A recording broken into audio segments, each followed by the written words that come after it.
नमस्कार, आप देख रहे हैं एसटीएफ लाइव इंडिया और इस वक्त हमारे साथ है सीनियर जर्नलिस्ट राजेश सिन्हा जी। देखिए, जैसे जैसे बिहार विधानसभा चुनाव नजदीक आते जा रहा है वैसे वैसे प्रशांत किशोर जन स्वराज के सूत्रधार की गर्जना तेज होती जा रही है। ऐसे में प्रशांत किशोर की विधानसभा चुनाव से पहले कैसी भूमिका रहेगी, आइए हम सीनियर जर्नलिस्ट राजेश सिन्हा जी से जानते हैं। सर, कैसी भूमिका रहेगी प्रशांत किशोर की? देखिए, इस बार के विधानसभा चुनाव में प्रशांत किशोर की भूमिका बड़ी तो होगी, लेकिन जिस सोच के तहत वो गरज रहे हैं, मतलब उनकी पूरी सोच मतलब को अमली जमा पहना दिया जाएगा आम जनता के द्वारा, मतदाताओं के द्वारा, ऐसा इसलिए नहीं लगता है क्योंकि मतलब भीड़ जो है सो वोट का पैमाना नहीं है। और सबसे बड़ी बात कम से कम बिहार में यह है, जातीय या दलीय बंधन को लोग लांग नहीं पा रहे हैं। और यहाँ पर आप देख लीजिए कि विभिन्न पार्टियों का देख लीजिए कि ये अलग अलग जातीय गुट है, जो एक जातीय समीकरण है। चाहे आप आरजेडी की ले लीजिए, जदयू की ले लीजिए या बीजेपी की ले लीजिए, सब पर एक ठप्पा सा लगा हुआ है। जैसे आरजेडी पे एक ठप्पा लगा हुआ है कि वह एमवाई की पार्टी है, बीजेपी को लोग अगरों की पार्टी कहते हैं, जदयू पिछड़ों अति पिछड़ों, और उसके बाद आप लोजपा की ले लीजिए, दलितों की पार्टी को। नीतीश जी ने अपनी राजनीति के लिए दलित को भी बांट दिया। तो मतलब कांग्रेस बिहार के विषय में यही कहा सकता है कि यहाँ प्रगति वही लोग कर सकते हैं, उनकी ही पार्टी प्रगति कर सकती है जो जातीय समीकरण को लेके चले। लेकिन प्रशांत किशोर जी में ये है कि वो किसी जाति को खास टारगेट नहीं कर रहे हैं। वह मतलब एक स्पेस अपने लिए, अपनी पार्टी के लिए बना रहे हैं। वैसे मान लीजिए 2 अक्टूबर को उनकी पार्टी की घोषणा हो जाएगी, विधिवत पार्टी का नाम सामने आ जाएगा। उसके बाद देखा जाएगा कि उनकी भूमिका कैसी रहती है विधानसभा में। लेकिन इतना तय है कि वह आरजेडी, वैसे कहिए महागठबंधन और इधर एनडीए के बीच अपने लिए स्पेस निकाल रहे हैं। लेकिन यह एक बहुत बड़ा उन पर ठप्पा लग रहा है कि वो बीजेपी की बी टीम ऐसी बातें भी कहीं ना कहीं सामने चर्चा का विषय, कहीं ना कहीं से खबर भी आ रही है, इस तरह की खबर निकलकर छनकर आ रही है कि बीजेपी के बी टीम के रूप में कहीं ना कहीं प्रशांत किशोर काम कर रहे हैं। हाँ, ये देखिए, इस तरह के का अगर ठप्पा लग रहा है और अगर उनकी सोच भी यही है या उनकी नीति यही है, रणनीति यही है, तो इससे थोड़ा सा उबरना होगा, बचना होगा। बिहार में देखिए औकलाहट तो लोगों में है। आप देख लीजिए कि 30-35 वर्षों में चाहे ये लालू जी हो, लालू राबड़ी, और फिर इधर नीतीश कुमार हो, तो अब लोगों को लग रहा है बदलाव चाहिए। लोग बदलाव की उम्मीद कर रहे हैं, विकल्प मिल नहीं रहा। अगर प्रशांत किशोर एक बेहतर विकल्प देते हैं, और लग भी रहा है कि वो विकल्प देंगे, तो जाहिर तौर पे मतदाताओं के आकर्षण का केंद्र बनेंगे। इस बार में नहीं, मान लीजिए इस बार की 25 के विधानसभा चुनाव में नहीं, तो कम से कम अगले विधानसभा चुनाव में बेहतर कर सकते हैं। वैसे राजनीति है, देखिए क्या होता है। क्या इस बार विधानसभा चुनाव में प्रशांत किशोर लोगों की पहली पसंद बन सकेंगे? देखिए, यहाँ पे ऊहापोह की स्थिति है। नीतीश कुमार जो ये 10 वर्षों में जो किए हैं, उन्होंने एक वोट बैंक जो खड़ा किया है, अब देखेंगे स्वयं सहायता समूह और वो जीविका, मतलब ये इसके जरिए उन्होंने महिलाओं को जिस तरीके से आत्मनिर्भर बनाया है, तो वो एक अलग वोट बैंक उनका बन गया महिलाओं का। अब जब घर की महिलाएं अगर नीतीश कुमार के प्रति आकर्षित हैं, उनकी पार्टी के प्रति आकर्षित हैं, तो उनको तोड़ पाना मुश्किल है।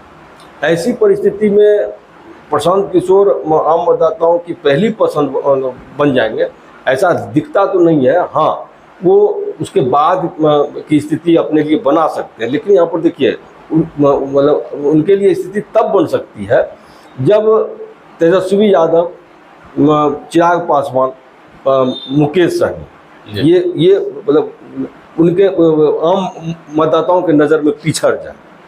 हालांकि आप देख लीजिए कि तेजस्वी यादव की भूमिका पर लोगों को इसलिए संदेह होता है, जब चुनाव का समय आता है तो वो हाथ घुमा घुमा के लोगों में एक उत्तेजना पैदा करते हैं, अपने प्रति आकर्षण पैदा करते हैं। लेकिन जब चुनाव संपन्न हो जाता है तो कहाँ गुम हो जाते हैं, ढूंढे लोग को नहीं मिलते हैं। अब लीजिए मुकेश सहनी उनके साथ लोकसभा चुनाव में जगह जगह जाकर गरजते रहे, लेकिन जब उनके सिर पर दुख का पहाड़ टूटा तो तेजस्वी यादव फ्रेम से गायब है। वह मान लीजिए आपको ट्वीट के जरिए भले ये कर ले, थोड़ा सा है कि जिस तरह से ये प्रशांत किशोर रोज पैदल चल रहे हैं, जाहिर तौर पर इससे जनता के बीच एक सुखद संदेश जा रहा है, अच्छा मैसेज जा रहा है और इसका बेनिफिट प्रशांत किशोर को मिलेगा। लेकिन प्रशांत किशोर पहली पसंद बन जाएंगे आम मतदाताओं की नज़र में या आम मतदाताओं के लिए, यह अभी फिलवत कहना मुश्किल है। इनके टक्कर में कहीं ना कहीं अब देखा जाए तो विकास वैभव, उनका भी नाम कहीं ना कहीं सामने निकल कर आ रहा है। तो क्या लगता है कि प्रशांत किशोर और विकास वैभव, जैसे आपने बताया कि एनडीए और कह सकते हैं राजद के बीच में एक स्पेस बना रहे हैं प्रशांत किशोर, तो इस बीच में क्या आपको नहीं लगता है कि विकास वैभव जी वो भी कहीं ना कहीं स्पेस बना रहे होंगे?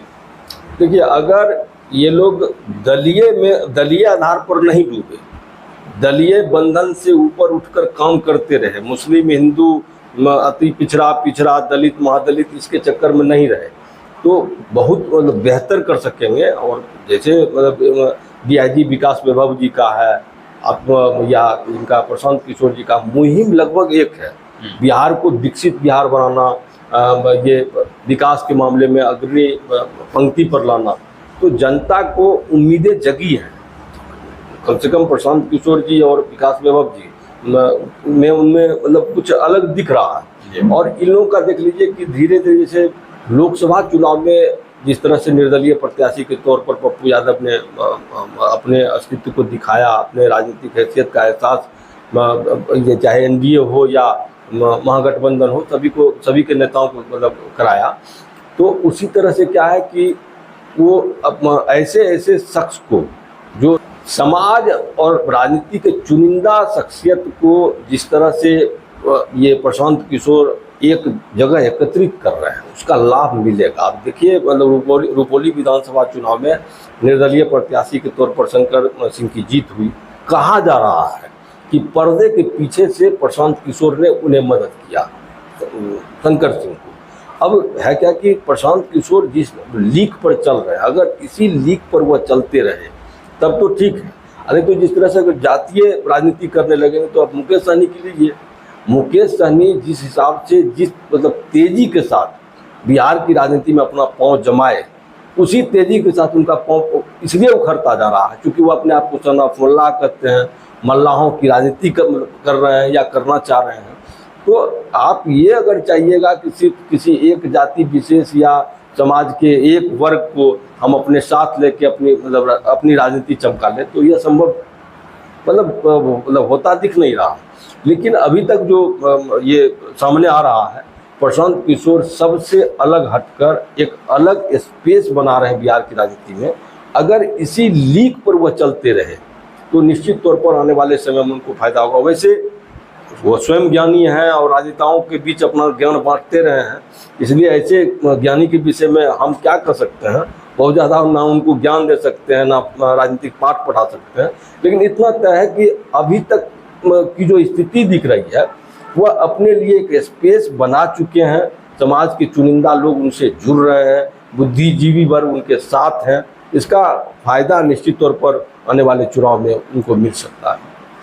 देखिए, प्रशांत किशोर अपनी पार्टी से किसी पार्टी को जोड़कर चुनाव लड़ेंगे या फिर वो अपने दम पर चुनौती देने वाले हैं, क्या लगता है आपको? देखिए, देश में गठबंधन की राजनीति हो रही है, किसी भी पार्टी को मतलब स्पष्ट बहुमत नहीं मिल पा रहा है। और राज्य की बात छोड़िए, आप केंद्र में ही देख लीजिए कि पिछले लोकसभा चुनाव तक बीजेपी अकेले दम पे बहुमत मतलब ला रही थी, लेकिन इस बार के लोकसभा चुनाव में स्थिति उलट हो गई। मोदी जी को भी गठबंधन का सहारा लेना पड़ रहा है। तो ये प्रशांत किशोर जी को भी गठबंधन तो करना ही होगा।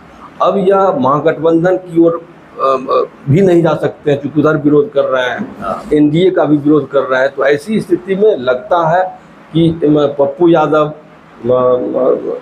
डीआईजी विकास वैभव जी, प्रशांत किशोर, यह सब एक मंच पर आकर अगर एक दूसरे से गठबंधन करते हैं तो व्यापक असर दिख सकता है और संभव है कि एक बड़ी सफलता इन लोगों को मिले। तो ऐसी परिस्थिति में बिना गठबंधन के तो मान लीजिए दूर दूर तक ऐसा नहीं लगता कि बहुत कुछ कर पाएंगे। गठबंधन तो करना होगा, लेकिन अब गठबंधन किससे करते हैं यह आने वाले समय में देखना होगा। पप्पू यादव हो या डीआईजी विकास वैभव,